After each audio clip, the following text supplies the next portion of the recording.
Beyond the Classroom, we have Dr. Sibrina Collins.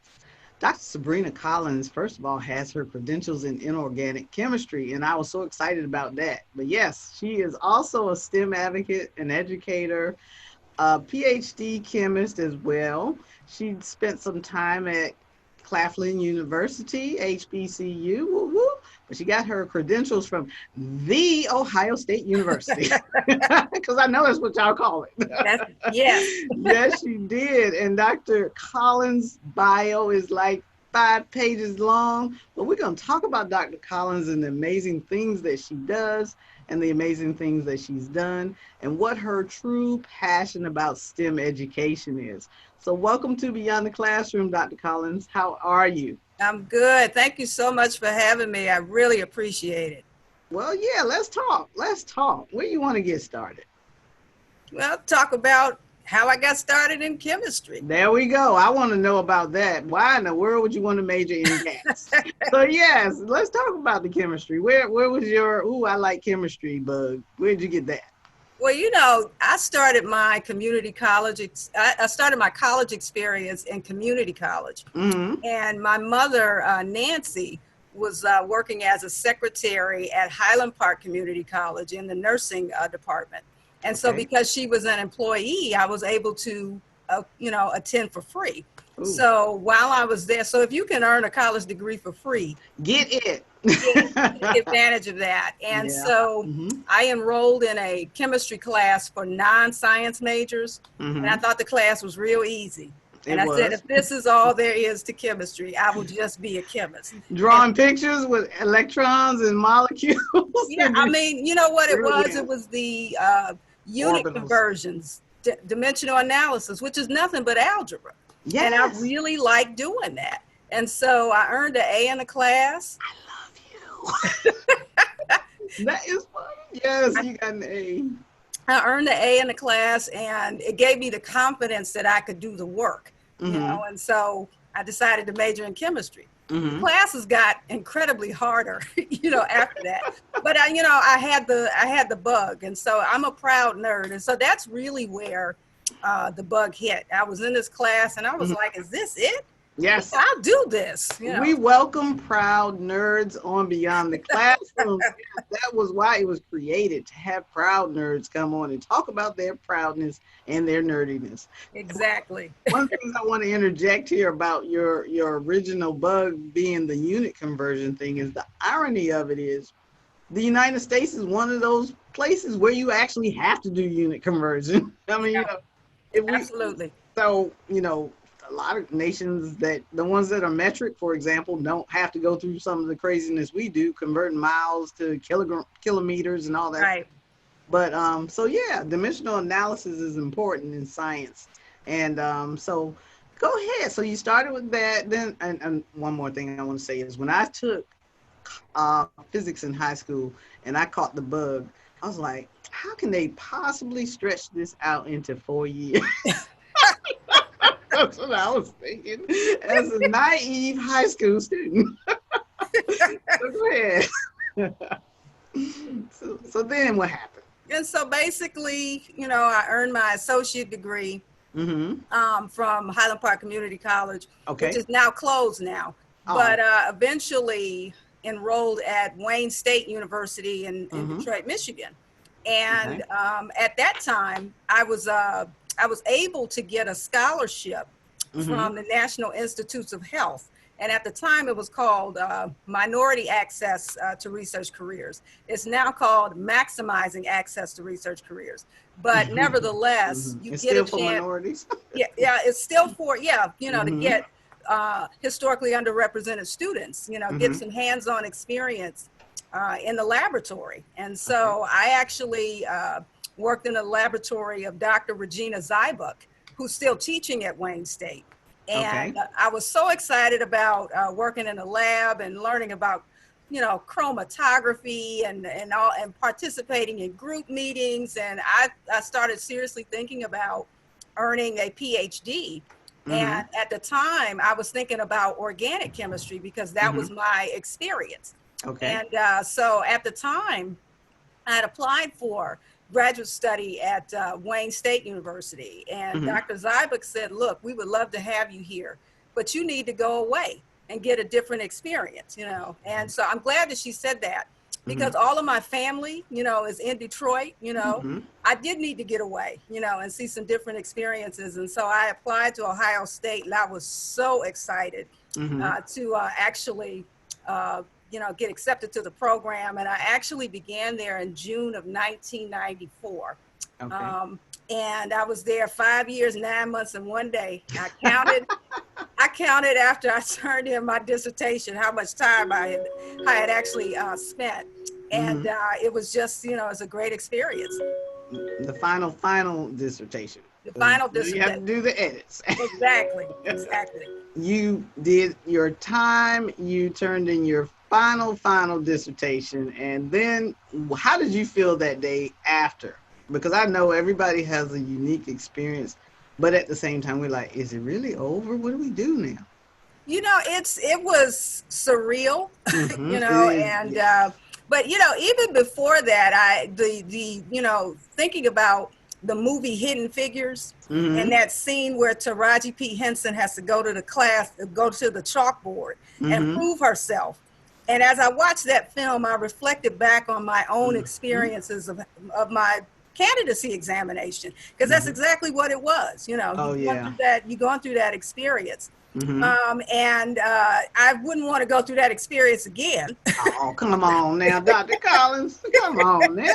We don't want to go through that experience again, but I'm glad that I did it. And I actually tell young people that, you know, that college degree, that PhD, that's really your union card really into any, you know, career pathway. And at the time I earned my PhD, one of the reasons why I decided to pursue it is because I wanted to teach at an HBCU. I never had a chance to attend one, but I always wanted to teach at one. And so that was my motivation, because I actually not only developed a love for inorganic chemistry at Ohio State, but I also started to develop this passion for diversity and inclusion also. And actually at the time, my first year there, the department chair at the time, Dr. Matt Platts, he had invited myself and 7 other African-American students who were enrolled in a graduate program at Ohio State out to lunch. And at the time, you know, we were just excited to be getting some free food, you know. That never gets old. Student life, free food. Exactly. So we're over at the faculty club. And so I was one of maybe 7 or 8 African-American students enrolled in a chemistry program of about 200 students. And we had a very candid conversation about diversity in STEM and in chemistry. And he said to us, tell us what we need to do to keep you here.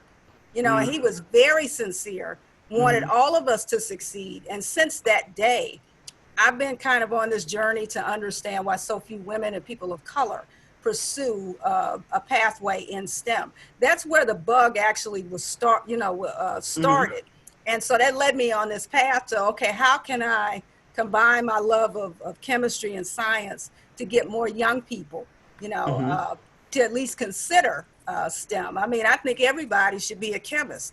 That's just what I believe. I know that's not possible. No, but it's I think, not. You know, we're still at this stage where we have to really get students to understand how STEM shapes their everyday experiences.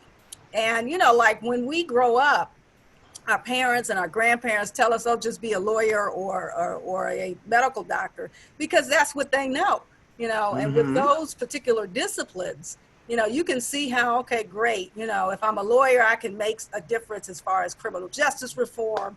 If I'm a medical doctor, I can focus on diseases that impact my community, like diabetes or heart disease. We have not done a good job when it comes to these STEM disciplines, getting students to understand, if I get a degree in chemistry or physics, this is how I can help my community. And we need to, it's the messaging.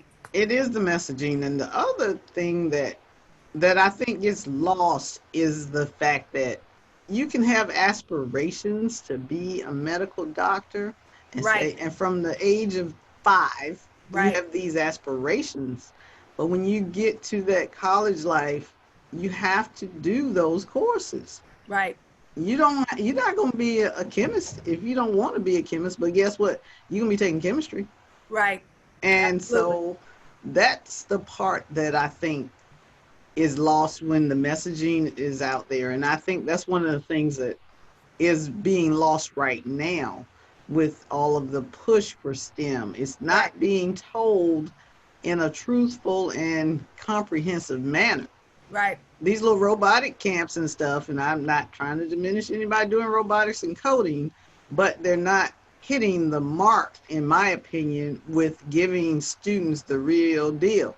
Mm-hmm. And even with the conversations that you've had to have as a student at a PWI about diversity and inclusion, that's also a real thing. I mean, but getting our young people interested. I mean, it's like the stigma of math is like something that people wear proudly with a badge. Right.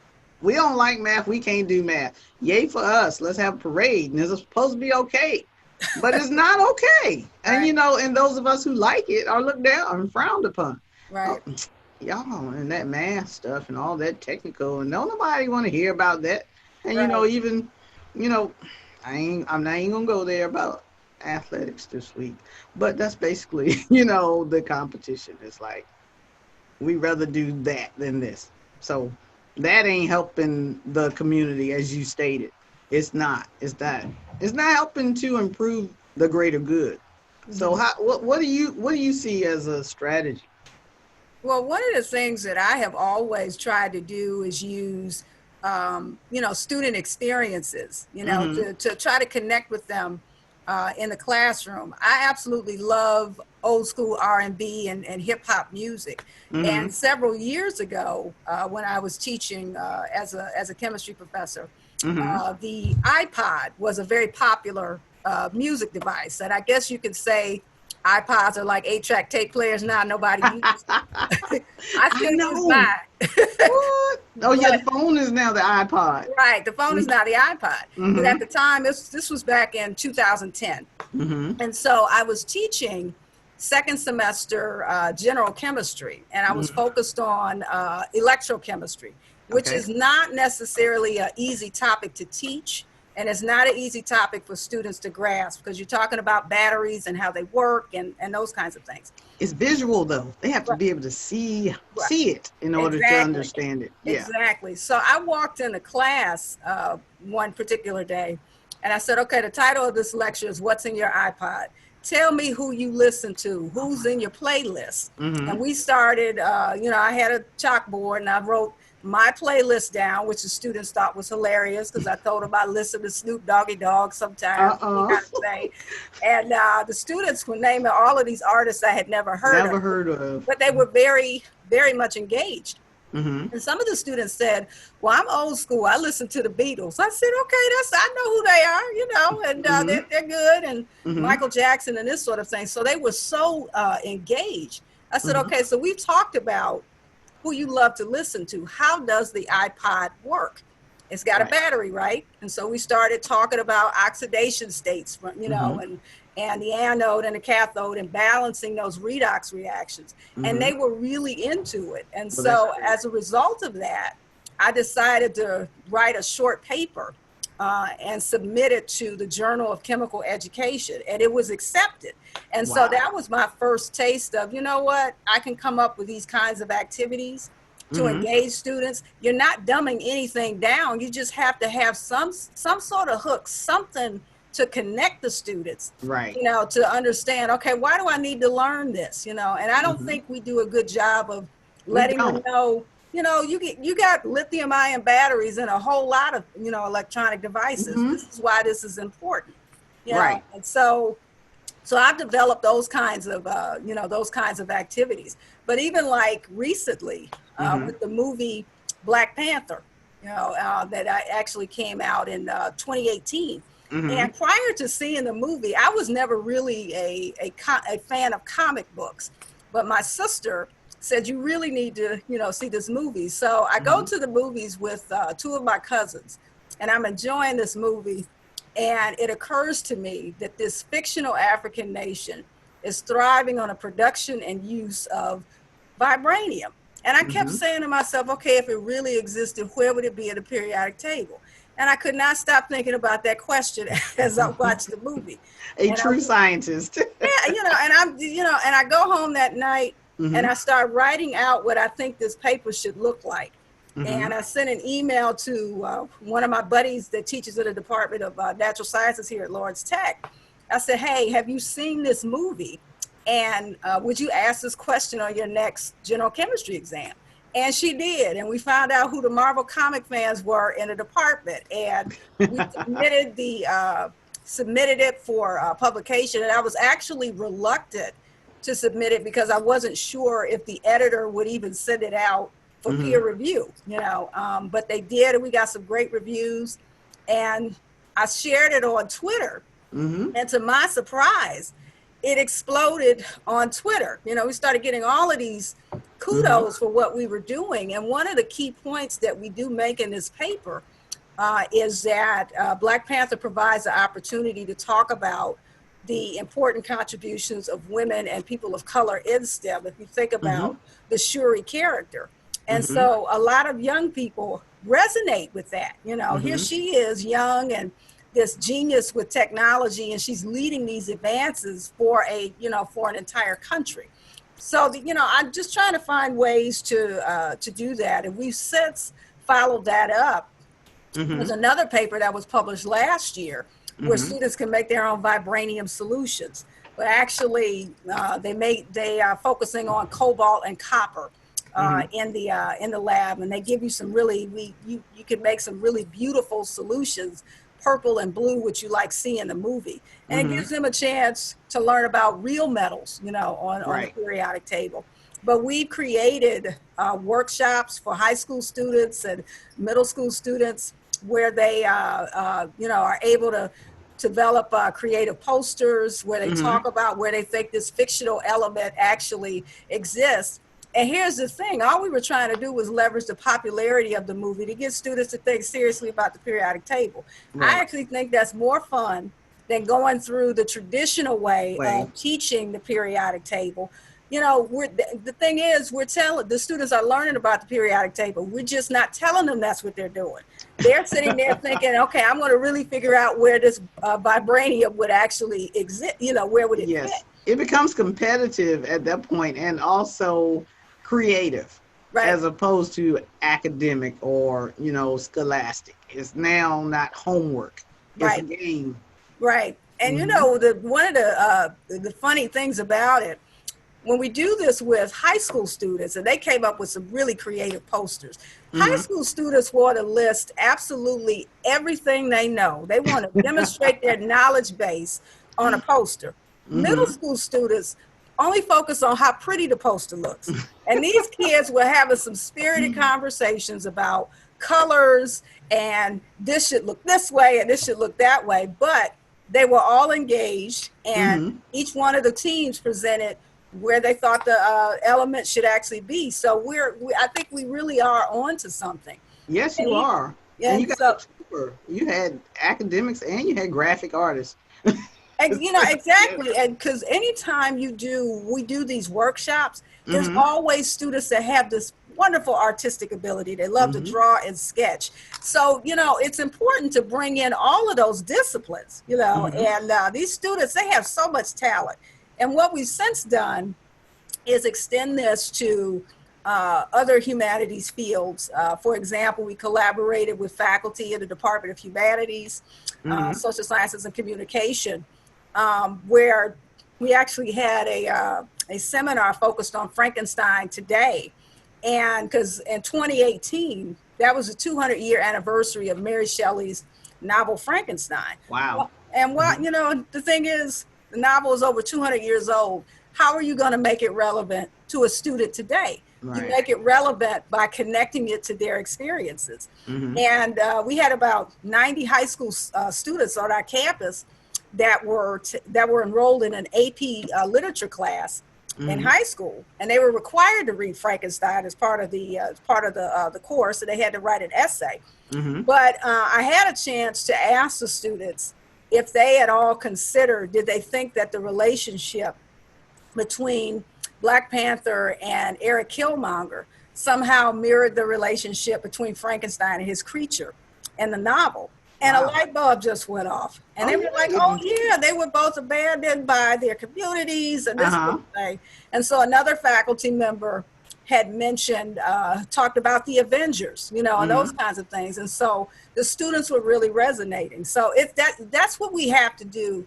It's not, again, you're not dumbing anything down. You're just trying to figure out a way, how am I going to get them interested in this topic? Right. Without saying, okay, we're going to do STEM stuff today. Right. You know, we're going to talk about it from this perspective. So we're going to take a short break here on Beyond the Classroom. And when we come back, we're going to have more with Dr. Collins and her innovative ways to teach chemistry and STEM, math, physics, all kind of stuff, and trick students into loving science and math. Okay, we will be right back.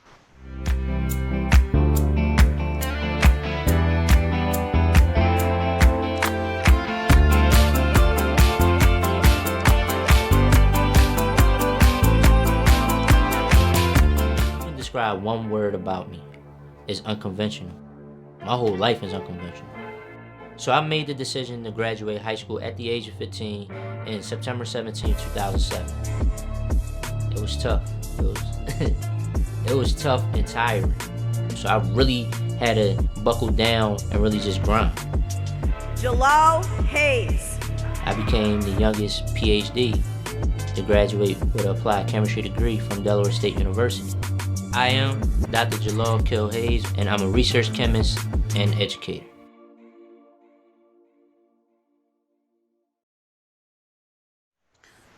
Welcome back to Beyond the Classroom. We're talking to Dr. Sibrina Collins, and Dr. Sibrina Collins is an inorganic chemist, and she's also a very awesome and innovative educator, because she had found a way, and I said had found, yes I did, had found a way to integrate Black Panther into chemistry class and Frankenstein and all kind of other stuff that would not traditionally be linked to STEM. And Dr. Collins is also the executive director at the Marburger STEM Center at Lawrence Technological University. So we're going to talk to her a little bit about what she does there. So Dr. Collins, tell us what you do as an executive director at a STEM center. What does the STEM Center do? So basically, the Marburger STEM Center, we had our grand opening in September of 2016. Okay. And basically, one of our former students, Mr. Steve Ballmer, who attended here as a high school student taking some math classes. And so, you know, Steve Ballmer eventually was former CEO of Microsoft. And basically, he gave the university a $20 million gift at the time in 2015 to establish this STEM center. And he wanted to, and he named it in honor of our former president, Dr. Richard Marburger. And basically the STEM center, you can think of it as the clearinghouse or the umbrella of all of the STEM activities that take place on our campus. And so that includes RoboFest, which is a program to teach young people how to program autonomous robots. We have Extreme Science Saturdays, which is a program to engage high school students, summer camps to engage high school students, and a partnership with the Detroit Public Schools and Southfield Public Schools entitled the Blue Devil Promise. Hold up. Excuse me, Dr. Collins. Yes. Why do you have the most fun job on earth? Secondly, how come we don't have more STEM centers? But continue telling us how much fun you have at your job. Yeah, I have a real question, and there is a real conversation around how come STEM doesn't get the big donations for particular projects such as that on campuses. You can get a new stadium all day long from somebody. Right. As for a STEM center or a makerspace or whatever, you're going to get a $12 check, and they're going to give you a little corner in some building in a room on a campus. But proceed. I just had to get in there. I'm like, wow, it's getting better and better. She has like the bomb job. It's almost like I want to have fun, so I'm gonna write all this down in a position description. And you know, it's really a fun position. It was a newly created position, obviously, because the STEM Center at Lawrence Tech was new. And so I get to do all of this fun stuff, and I'm surrounded by faculty at Lawrence Tech that think outside the box, you know. So if you're surrounded by other awesome faculty that believe in doing, you know, different things to engage students in the classroom, it's gonna rub off on you, you know, at some point. Exactly. But prior to coming here, I was a faculty member at a liberal arts college in Ohio, and I was denied tenure. And that was, as you can imagine, an extremely painful, you know, experience. But you can learn something from every experience, whether it's good or bad. And basically, you know, you can't run from who you are, you know. And my passions were, I told myself, and with the help of a group of friends that I refer to as my board of directors, my personal board of directors. I like that. I like that. And so they were telling me, okay, Sibrina, this happened to you. What is going to be your plan for moving forward? You know, you can sit around and be mad and upset and angry as much as you want. Right, but it's not going to change what happened. It's not going to change what happened. And so basically, what they suggested is I look in the tenure denial, you know, the review, look for the good in it. And there was a lot of good stuff in there. And what I told myself is that I needed to find a position that was going to allow me to focus on science education and diversity and inclusion in STEM. And so the thing is, going through being a former college professor, I needed that experience, which helped me in my current role because I'm able to connect with other faculty. I know what they're going through. I still think that way, and I'm able to connect with them. And so after that experience, I ended up working as a director of education at the Charles H. Wright Museum of African American History in Detroit. And at the time, the Charles Wright Museum was the largest museum dedicated to the African American experience prior to the museum opening in Washington, D.C. And so I, you know, so that I was the only scientist, you know, working in an African American History Museum. And I enjoyed that experience, but I missed being in an academic environment. So when this opportunity opened up, you know, I was like, okay, this is an opportunity for, you know, for me to get back to academics. And and I started the role July 1st of 2016 and been having fun. I've been having fun every day. But I understand your desire, passion, and need to be in an academic environment because I feel it right now. I'm not in an academic environment, but that bug is still there. That desire to teach, learn, experience, grow, and engage with other like-minded people. Right. And that's leading into my question I have for you about your board of directors. Yes. You have a circle of people that support you. Right. And you are one of those people that are not even in the median. You're on the outer fringe of the bell curve, as am I, as far as our credentials and our passions. Where do you find that board? Who are those people? Because you know, as I know, that people that you've been close to for a while, personally or otherwise, they aren't always there for you in that capacity, or they're rarely there for you in that capacity. How do you find this board? Because that's something that I struggle with, and that's something that I think that all of these young ladies that we're pushing into STEM are going to struggle with. Because who you're friends with now, who you're close with, if they're not in that circle, then you start to grow apart. I know when I got my credentials, certain people started to engage differently with me because they thought I was different. After I got my credential, like I thought I was loftier or more than or whatever. And that's a real thing, that whole personal, socio, not the economic, but that's part of it too, socio and psychological piece that comes along with being that geek, that lover of geekiness. Right. So tell me about that board of directors. So the board of directors for me, so we were actually, all of us in some capacity were involved with an organization called NOBASHE, the National Organization for the Professional Advancement of Black Chemists and Chemical Engineers. And so that's kind of how we connected. all of us ended up earning graduate degrees from a university in the Big Ten.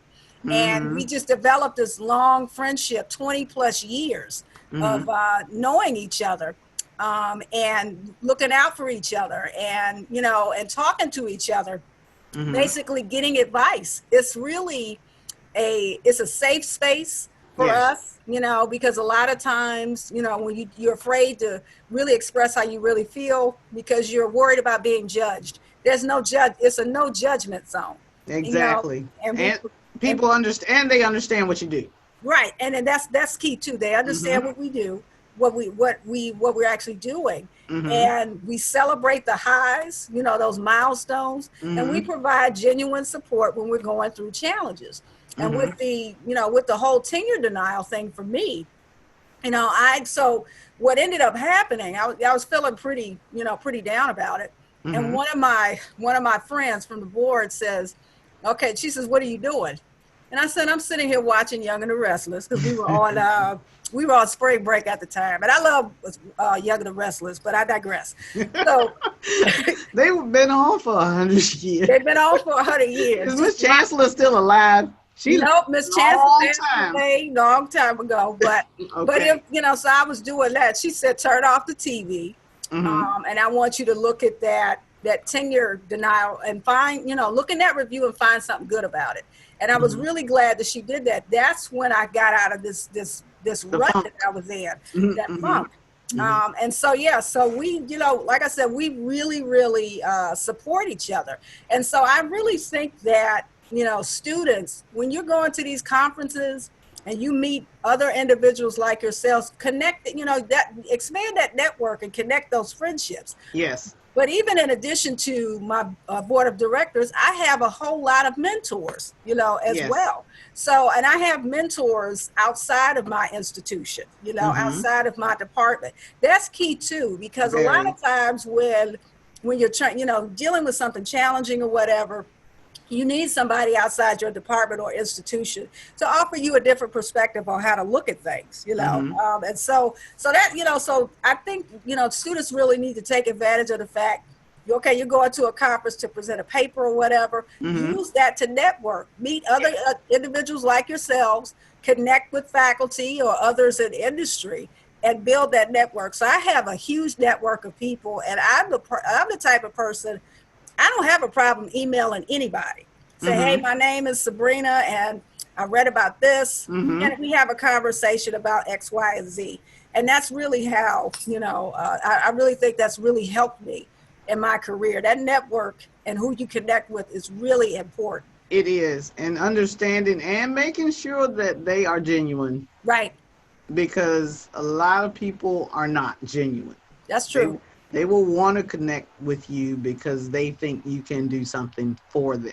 Exactly. As opposed to it being a synergistic relationship. Because everybody needs somebody sometime. And I know that we tend to be the type of people that don't ask for help or don't know how to ask for help. Because we're not used to having to ask for help. And even if we do, I mean, we only have a handful of people we can ask anyway, depending on what the issue is. So, yeah, the networking is key. And coming up in next weekend, I do believe, is the EARN, Emerging Researchers National Conference.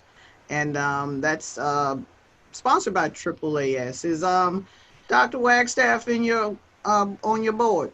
She's not on my board, but she is in my network. Yes, okay. I was just checking because I thought is she a chemist as well? She is a chemist. That's what I thought. I was like, she okay, absolutely is. One of ours is on her board. But yes, so next weekend will be EARN. I will be there, and I'll be talking with the students and engaging, and also helping them with communication in STEM, because they're doing research. And I know when I was active, you know, the students get so caught up and bogged down. I know you probably know too, when you're working on a project and you know that project for all that its technical terms and processes are, try to explain that to somebody who's never heard of it. Exactly. Difficult and challenging to do. Right. So that's one of the things that I've been working on with some students. I've worked on it at NTA. I had a couple of students that I mentored and did a workshop with.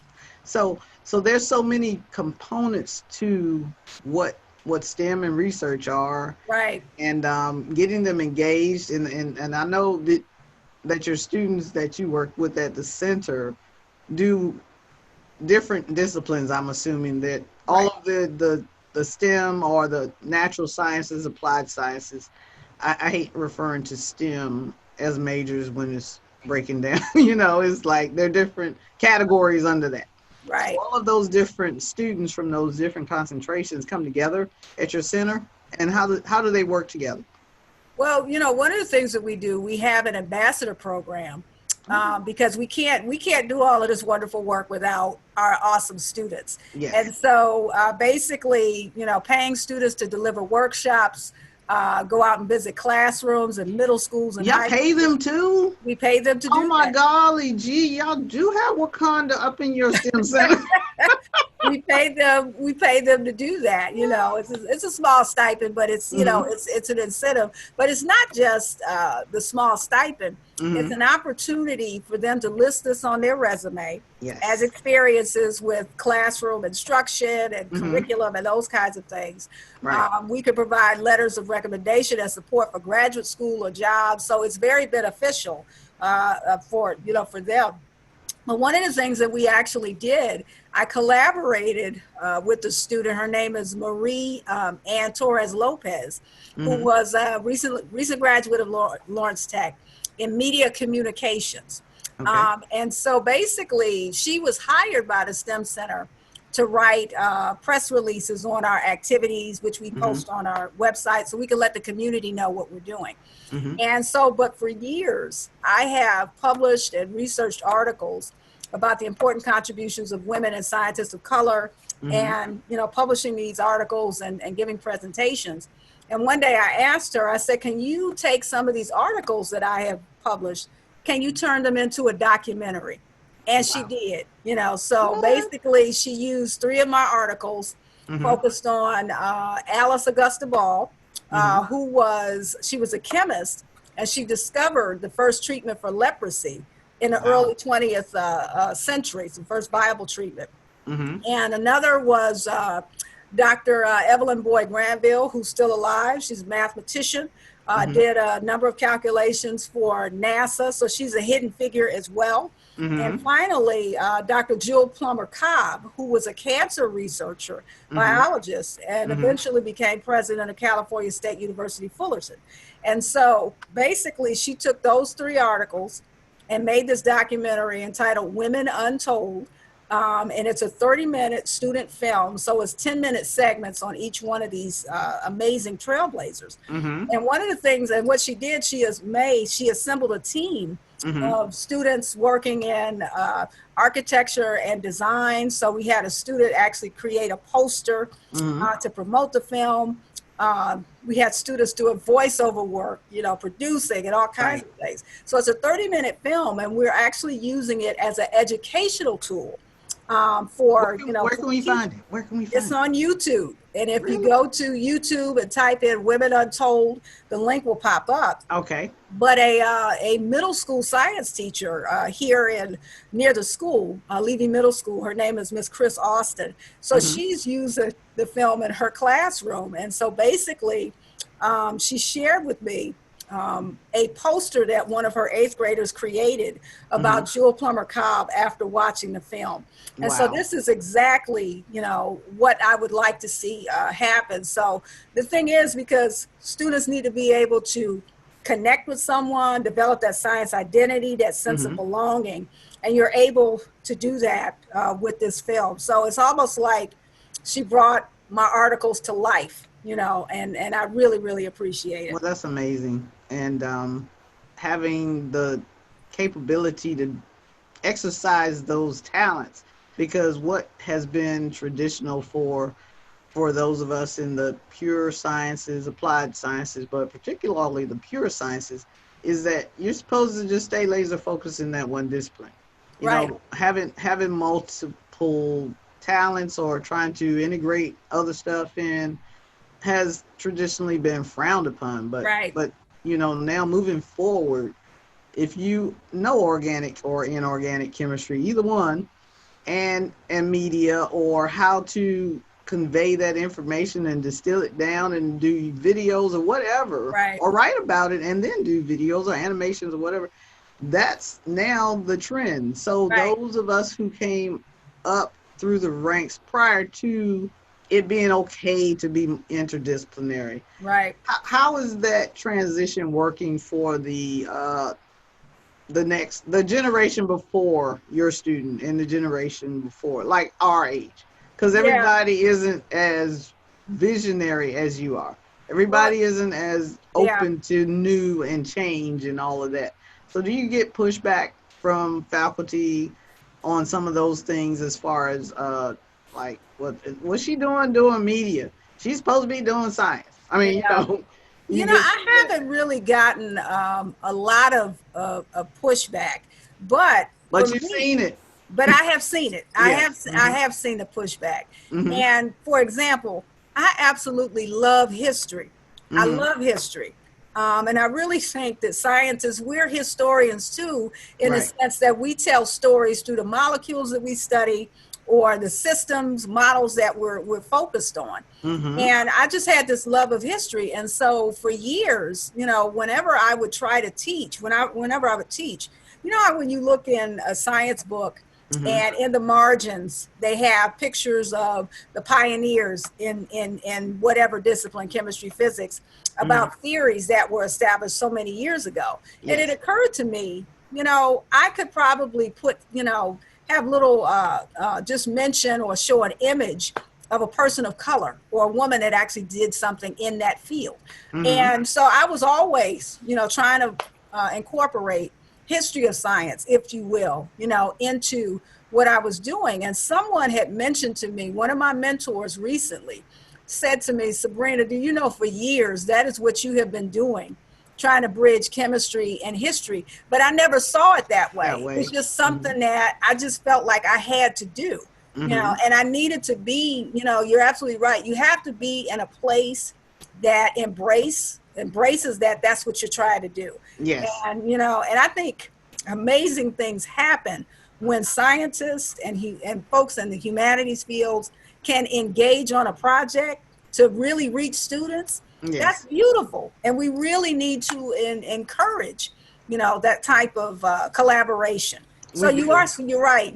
You're starting to see the needle move a little bit, towards that direction.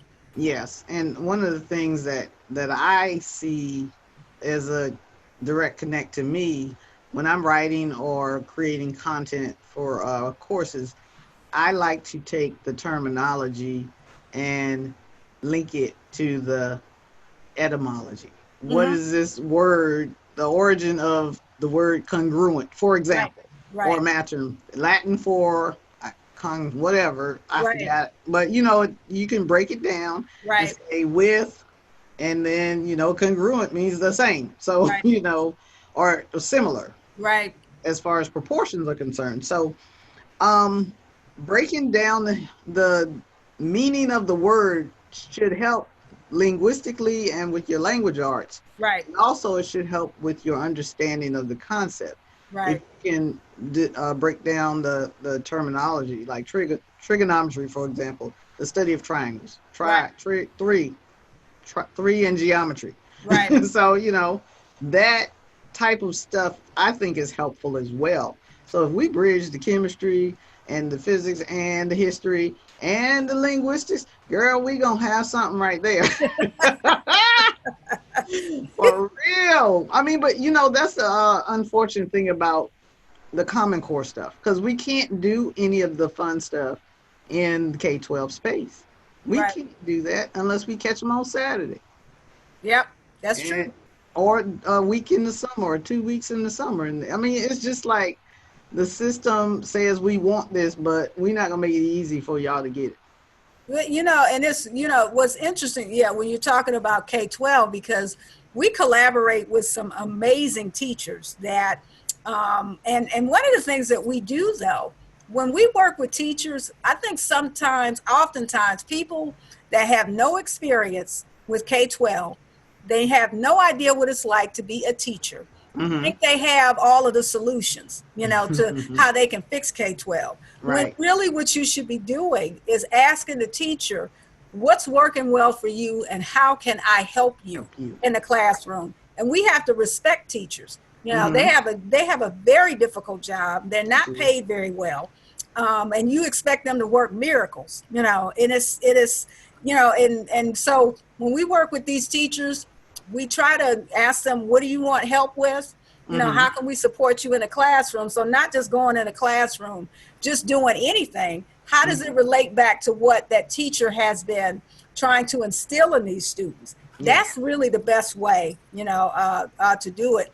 And in fact, one of the things that we did recently for National STEM Day in November.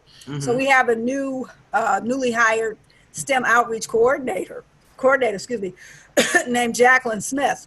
And basically, she worked with our ambassadors to develop these activities, and students were rotating through, having some hands-on, types of experiences. So that's what you got to do, work with the teachers and ask them, how can we help? Having those conversations with the principals, the leaders of these That schools. was my next question. Yeah. Yes. Are they on board? So we have great working relationships with the principals, the leaders of these schools. And that's really where it has to start. Yes. And also, there's also that component of at home, but that's a whole different conversation. Right. So your principals have been, what do you go beyond the principal to the superintendent? Because I know that some school systems are apprehensive. They feel like if somebody has to come in and help them, that means they're not doing their job. Right. So have you experienced any of that type of pushback? Because no, and actually, the partnerships that we have with Detroit Public Schools and Southfield Public Schools, that started because the president of Lawrence Tech and many of our leaders working and talking with the superintendent. Great. So starting with the superintendent and then working directly with the principals. And we created, for example, a teachers working group at one of the schools. Ask the principal, tell us, identify teachers that you would like to serve on this this working group. And that's how we, do it. It's a partnership. Yeah, absolutely. And you can't come in thinking, I know all of the answers. No, you don't. or we don't need any of your help. I mean, it's either one side or the other. Yeah. Right. Especially if you come in saying, we got this because y'all don't know what y'all doing. Exactly. You are driving a wedge there. Right. But once you get the superintendent on board and he's part of the team and realistic and objective, right, because no school system is perfect. We pretty close. But anyway, no, we have an amazing superintendent in Hampton City Schools. He's turned around a whole lot of stuff, but he's still open to listening and doing things. And but yeah, once that is acknowledged, because and that applies to almost any situation. If there's a need, there's a gap, and there's we can help close this gap. Right. And we got this. Everybody don't got this. If they got this, it wouldn't have been a gap in the first place. Exactly. So that's amazing that you guys are able to do what you're able to do and do the collaborative things in Detroit.